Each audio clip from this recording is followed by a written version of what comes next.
আবারও চ্যাম্পিয়ন্স লিগের মুখোমুখি হচ্ছে রিয়াল মাদ্রিদ ম্যানচেস্টার সিটি। টানা পঞ্চমবারের মতো ইউএফা চ্যাম্পিয়ন্স লিগের নকআউটে মুখোমুখি হচ্ছে রিয়াল মাদ্রিদ ও ম্যানচেস্টার সিটি। আজ নিয়নে অনুষ্ঠিত 2025-26 মৌসুমের শেষ 16-র ড্র দুই দলকে আবারও একে অপরের প্রতিপক্ষ বানিয়ে দিয়েছে।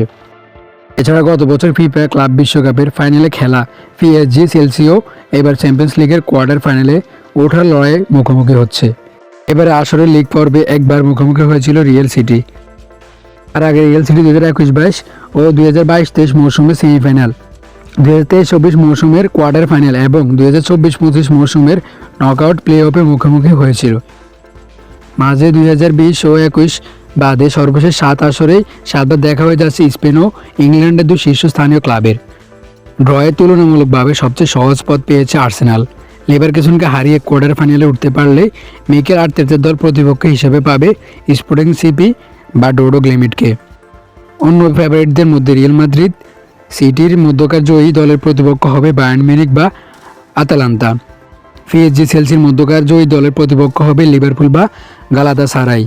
আর বার্সেলোনা নিউক্যাসলের মধ্যকার জয়ী দলের প্রতিপক্ষ হবে অ্যাথলেটিকো মাদ্রিদ বা টটেনহাম। কোয়ার্টার ফাইনালে ওঠার লড়াইয়ের প্রথম লেগ 10 ও 11 মার্চ, দ্বিতীয় লেগ 17 ও 18 মার্চ।